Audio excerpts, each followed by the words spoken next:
All right, let's get started with the top discussion point for today. And this is quite an exciting one for a lot of our young viewers that are tuning in. Is it really possible to retire early? I'd certainly want to know whether it's possible for me to retire early or if it's too late for me. My guest today is Arvind Rao, who is the founder of Arvind Rao and Associates, uniquely placed, and I'm sure he's got this question from a lot of people, right, Arvind? I'm sure a lot of young people have already asked you, is it possible for me to retire at 45? Is this something that is too difficult to achieve, though? No, Alex. First thing first, answer to your first question, yes. This is one of the most golden questions. And I would say in the last 18 months, with the whole work from home culture really catching up, I think the people have really caught on to this, and many of them are looking forward to retiring early. I don't know whether it's a good sign or no, but yes, there are people looking forward to this. Ask the next question and then shut the curtain.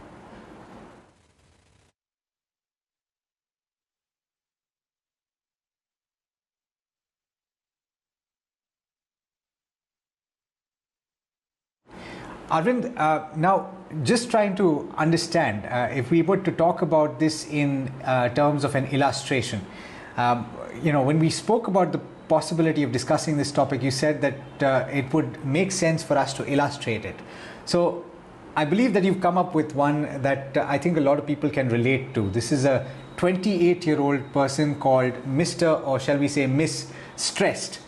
Take us through that illustration. Alex. Yeah, so as we see, the name is rightly Mr. or Miss Stressed. So for us to illustrate, what I've done is, let's say a person who is aged around 28 is looking to retire early. And our typical conversations, which I have come across people who are thinking of retiring early, invariably the ballpark age in their mind is around 45 years of age. So which means at 28, they have 17 years left to retire. And taking an average life expectancy of 85 years, we are looking at almost 40 years of post-retired life for this individual. Now, one thing, Alex, I specifically want to talk about here is, which we have often seen, that people who talk about early retirement, somehow they come up with this magical figure when they asked what is the kind of income you would like when you retire early, and they come up with this figure of 1 lakh per month. I am really yet to figure out how everyone thinks of 1 lakh. But a point of caution here, 1 lakh sounds good, but for our illustration, I have refrained from taking such a high number. And I typically talk people out of this and say that let's look at considering a corpus taking a living cost of 50,000 per month today, because when we inflate this 50,000 a month today, 17 years hence, it translates to almost 30 lakhs per annum. And in order to be able to get this 30 lakhs per annum over the next 40 years of one's retired life, the corpus that comes, which is required at age 45, is approximately, say, 8.5 crores. The rate of interest that I am assuming here for the sake of our illustration, post-retirement, which is both adjusted for inflation as well as taxes, is 2%. Now, I'm sure a lot of our viewers here would argue that 2% is absurdly low. Could be, but considering today, which is 17 years earlier, if the FD rates have dropped down to 5, sometimes I am still wondering whether even this 2% is a very optimistic estimate for something of an event happening 17 years later. But anyway, this is an illustration, so I'll stick to 2%. Now, how do we, to answer this question, is it possible to save this what looks like a mammoth figure of 8.5 crores in the next 17 years? Number-wise, anything is possible. So first is what we call it as a level savings rule or a level savings method. If I take a 14% average rate of return on retirement savings over the next 17 years, one has to start with a figure of 1,20,000 rupees per month to be saved, so that at the end of 17 years they can accumulate this 8.5 crores. Now, I'm sure most of our viewers who are in this age band at 28, definitely 1,20,000 a month looks quite unsurmountable, right? So normally, in order to get into this, to make the target look easier, we have something else called as what I colloquially call it as a 1-2-ka-4 rule, which is saying that let's break this 17 years into 3 zones, which is years 1 to 5, another block of years 6 to 10, and a third block of next 7 years, which is 11 to 17. So one starts with much more manageable sum of 60,000 rupees per month during the first block of 5 years. And then in the next block of 5, double this amount to 1,20,000 a month. And in the 7 years block, again, double this amount to 2,40,000 rupees a month. If all these 3 blocks are carried in this fashion at the same average of 14% per annum that we talked about in the beginning, one is able to reach this figure of 8.5 crores in the span of 17 years. Now, one major assumption that I've taken here is that at age 28, an individual will rarely have any savings to talk about already accumulated, which can be used for retirement. Because let's not forget, 28 is still a very ripe age, and there are a lot of things that are going to come up in the individual's life, namely buying a house, going on vacations and all that. So talking devotedly about retirement, 60,000 is like a figure which I'm looking at, which can help a person to reach this 8.5 crore figure.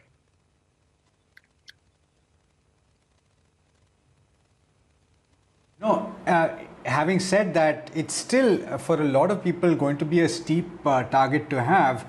And I just want to put a caveat here. Perhaps you can think of it as a couple also saving this, right? Assuming that your cost per month is the same at 50,000 currently and is inflating over a period of time. It's just an illustration that helps you think in the manner in which you can save. And the other thing to bear in mind, I think, Arvind, that needs to be stressed quite importantly, is that there is no hard and fast rule that says that if you have started with the intention of retiring at the age of 45, that you actually have to retire at the age of 45. You can stop and do other things that may not be as remunerative as your current job. You can take up part-time projects. You would ideally want to have more time on your hands, right?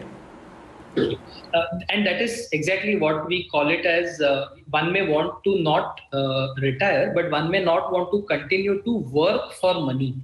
So that, like you rightly said, one might still occupy oneself for some productive work to be done.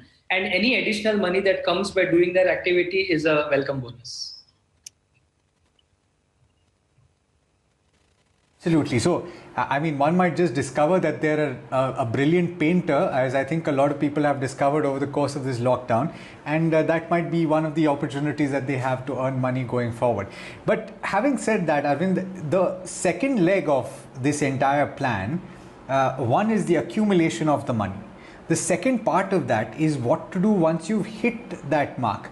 I think the proverb or the expression that is used by a lot of people is that when a dog is chasing a car and when the dog finally finds the car, the dog doesn't know what to do with the car. So I guess that is the same expression that you can use in this case also. Once you've accumulated all that money, how do you deal with it?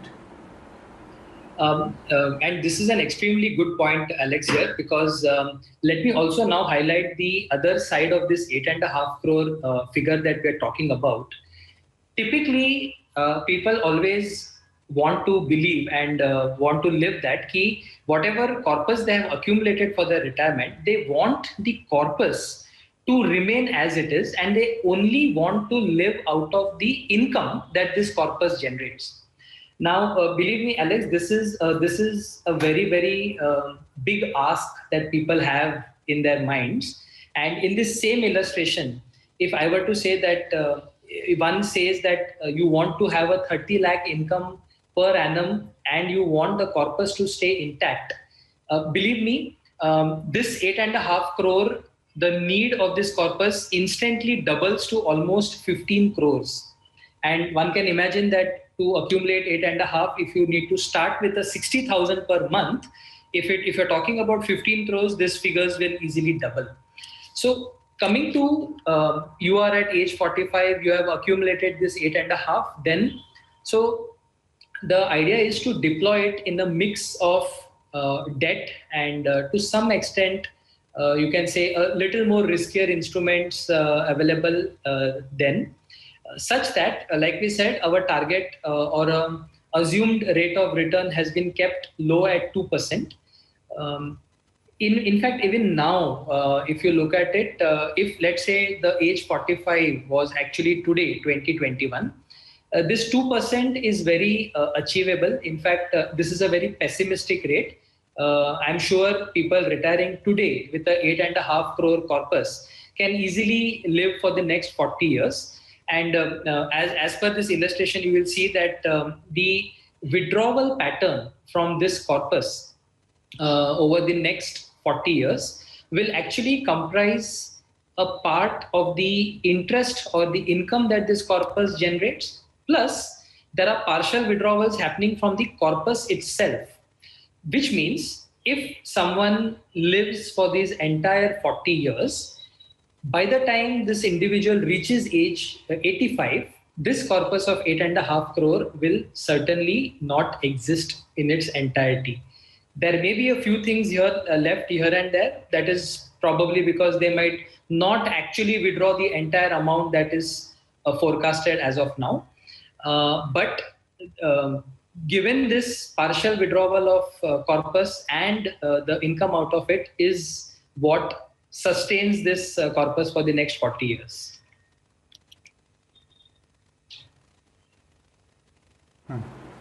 You know, this makes a lot of sense, and even if the numbers seem a little bit high at this juncture, it is the stepwise plan to save that amount that is the most important.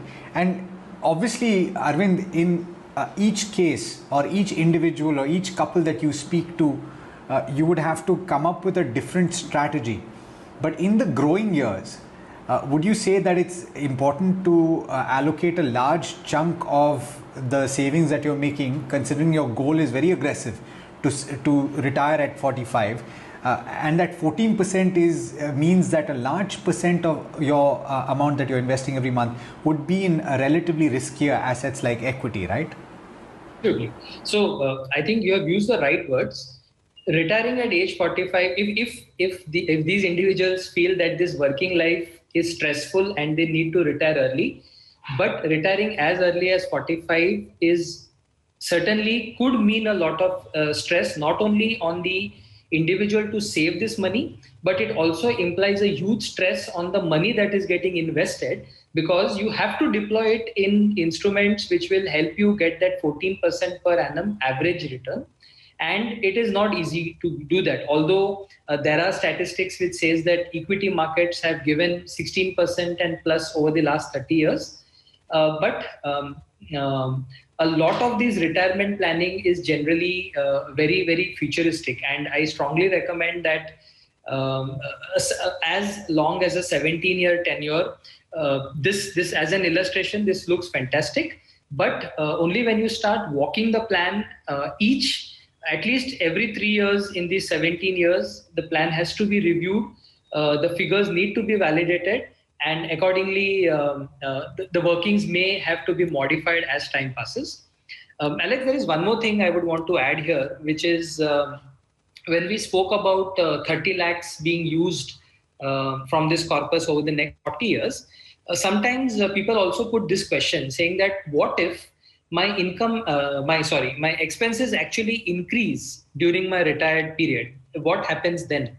So we have done like some numbers there, and in this same illustration, I can safely put across the statistic that if the withdrawals from this corpus increase by around 10% every year, or if not every year, if today you are forecasting your expenses to be 30 lakhs, but when you actually reach there, your expenses tend to be 33 lakhs, the corpus will actually last you by 5 years shorter than the one that we forecasted. That means instead of next 40 years, it will last you only for 35.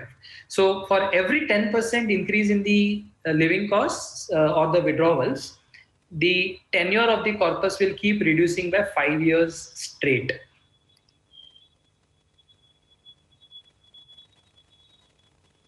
Understood.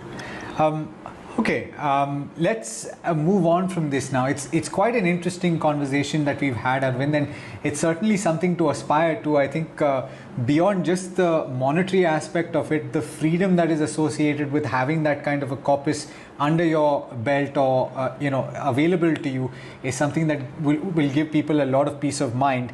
I want to ask you a few queries that have been dropped in by a few of our viewers. We've got Ganesh Singh, who points out that he's a 35-year-old moderate to aggressive risk taker. And he's currently investing in a bunch of funds, and we'll pull that up on the screen, and we've shared that with you as well. With the goal of bringing forward his retirement by 15 years, which is more or less what we were just talking about. He plans to increase the amount of SIP by 10% every year, and he's shared his list of investments. Canada Robeco is there, Axis Focus, Axis Small Cap is there, Invesco Mid Cap, PGIM Flexi Cap, and UTI Nifty 50 Index Fund. So it's an interesting mix. Would you say that it's enough, or do you think that he should review any of these names? From the names that he's already shared, I find it to be a healthy mix of mid, small, and some of these diversified funds. Like we discussed, a 14% average to get on a portfolio which has a mix of all these funds is definitely doable. So I think from the mere sector-wise, what Ganesh is doing, he's on the right track. And I like the idea that he's already had in his mind of increasing this contribution every year by 10%, which is what most people do because they align it to the increase in their income or the salaries as well. So that's a good thing to do.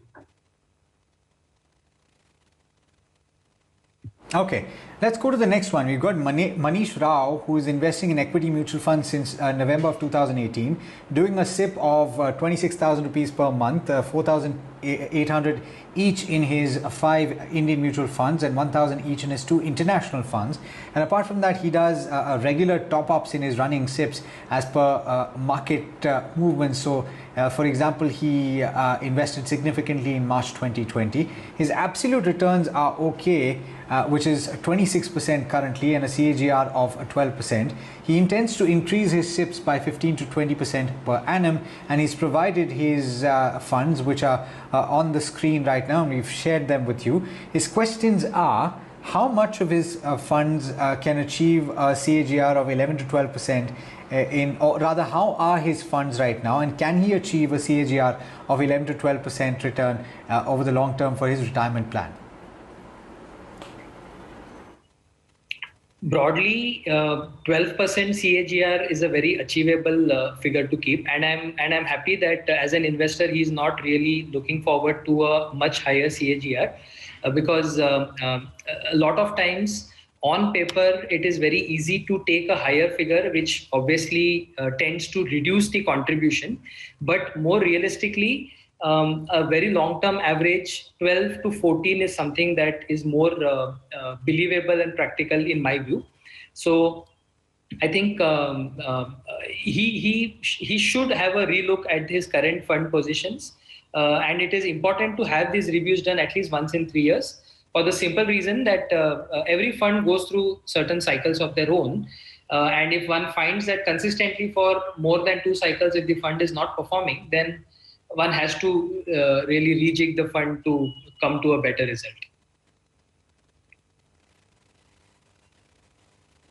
Okay, on that note, Arvind, thank you so much for taking the time for answering those queries and also for presenting Mr. Stress to us. I hope that people are not stressed going into the weekend, and certainly that they have a good one. I wish you a good one as well.